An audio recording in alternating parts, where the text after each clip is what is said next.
So, thank you very much for being with us tonight. And an opening question. The Liszt Academy looks back on a 150-year history.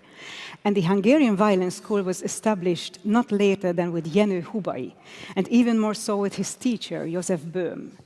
Hubai's students spread this teaching method around the whole world.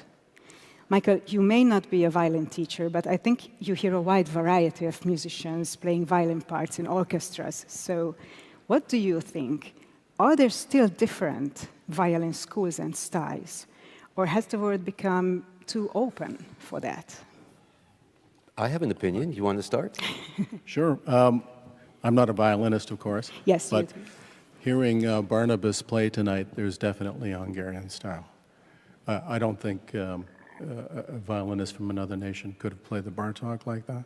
And just the way that he plays, he's a magnificent violinist, a real treasure to this nation, I think, and what they've done. So I would say there is a school still.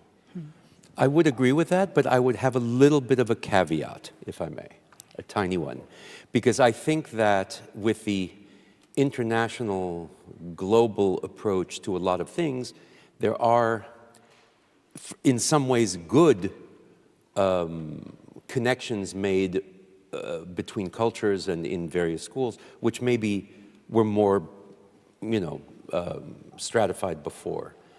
That said, there is something to me always amazing when I think about Hungarian musical culture, because it's very easy to lump all of Europe together, and that would be obviously wrong, because there is a German tradition and there is an English tradition, French, of course, and Vienna and Budapest are not so far away, but there are real differences in the Hungarian school to the Viennese school, and I think that is a completely separate question from the violin school, the playing. The thing is, Hungary has always had this extraordinary level of violinistic achievement, not only in the great violinists that you mentioned, but also in the teaching and the way that those traditions are passed down.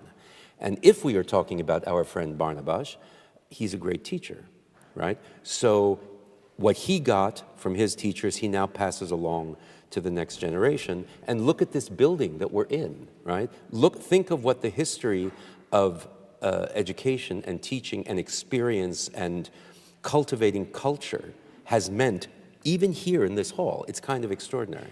So this whole weekend is just a little reflection of all that is great about that story, and I think you were all incredibly lucky. You are. What do you think is the secret to classical music appeal in the 21st century? And what path should it take to evolve in the future? The secret to what in the 20th century? The secret to classical music's appeal in the 21st century. And what could be evolving? I think it has always been the same. It's a pathway to another universe, an ennobling, beautiful universe. I tell people that don't play an instrument and are, envious in a way that I do, that the greatest experiences for me really are when you're playing and you escape this planet. You escape this to a beautiful, sublime, glorious place. And I think music has always provided that to people. I'm not saying that you have to play it yourself, but anyone, people in the audience here, that is what it provides, a timeless message that really resonates and explains the deepest reservoir of humanity.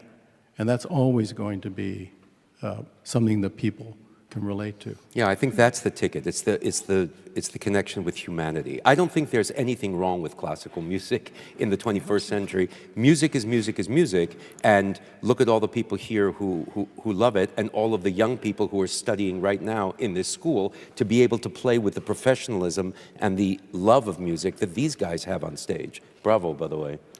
Great. What I think is that we as performers, we as teachers, we as guardians of this art and this craft have to remember what is important. Music is empathy, and music is service. So aside from the escapism of going to a beautiful, a more perfect place, which of course music must do, it is also the purest form of communication. And the thing about the world right now is that people don't listen.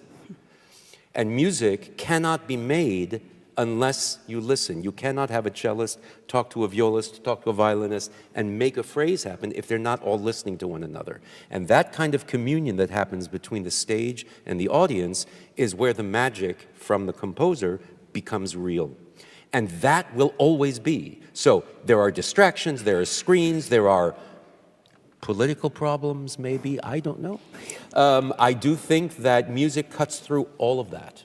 Music is the purest form of being able to look at a human being and without words be able to say, I hear you and I am speaking to you and I am with you. And when you combine that with the idea of what music as a discipline can mean when you bring it out to the world, when you bring it out to young people, when you bring it away from the concert hall to people who need it, and when you bring all these people inside to experience something transcendent, I think that is the answer. And I don't believe that music is in trouble. I think we need sometimes to reorient our priorities, but, you know, if my children would get off their screens a little bit, that would be a good thing, you know, they'd listen to music more, but we don't have time to discuss that, no.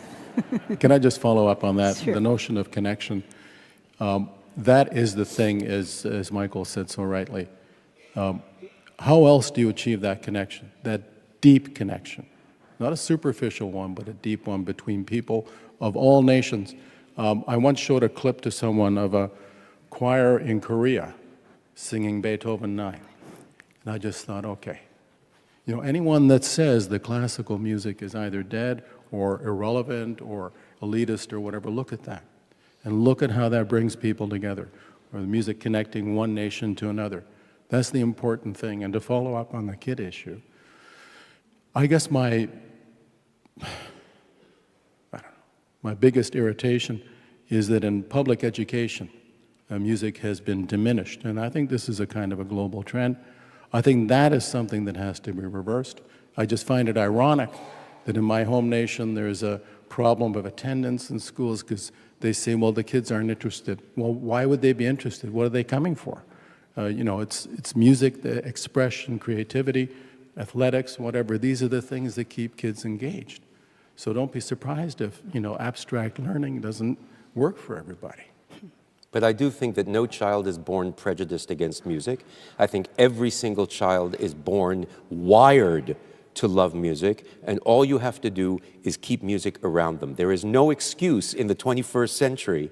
We have every iPhone and iPad and screen and computer linked to all the music in the world. There is no, you don't have to grow up in a family of musicians like I did to have music around all the time. There's no excuse anymore. So the only thing we can do is to keep putting music out. But I will say, in terms of this weekend, when you're thinking about all the things that Hungary stands for, the most important things that are important to you, look at this celebration of culture and music as representative of what the best of Hungary can be.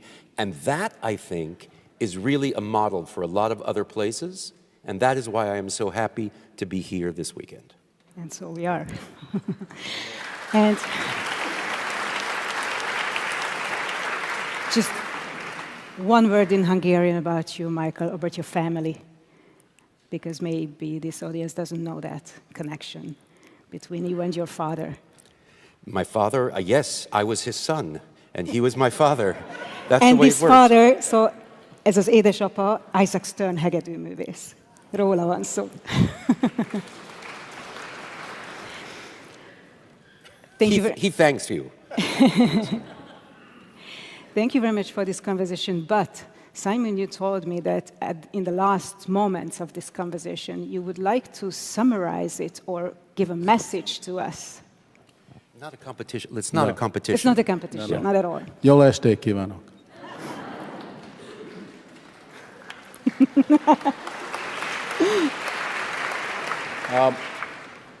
So Hungary is standing on, I suppose, the threshold of a new age.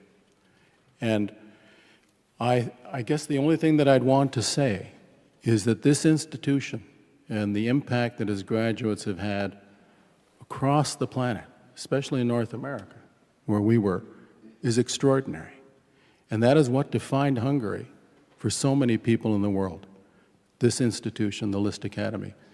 So if by any chance, just in case, Magyar Péter or Tara Zoltán are watching this program, I would ask you, please, provide the support to this institution that is needed, provide the new governance structures that will allow this institution to get back to the global prominence that it deserves and it needs. That was my message. Thank you very much. Can I say one last? Yes, sure.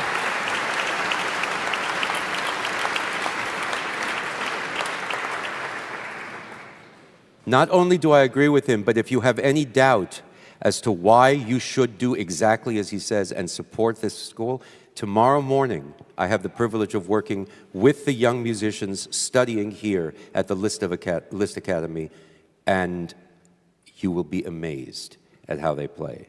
And it is really optimistic and inspiring for the future to know that that talent here in Hungary is being so well nurtured right here at the Liszt Academy.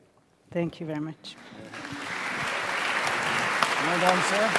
Okay, thank you very much. Simon, thank you very much.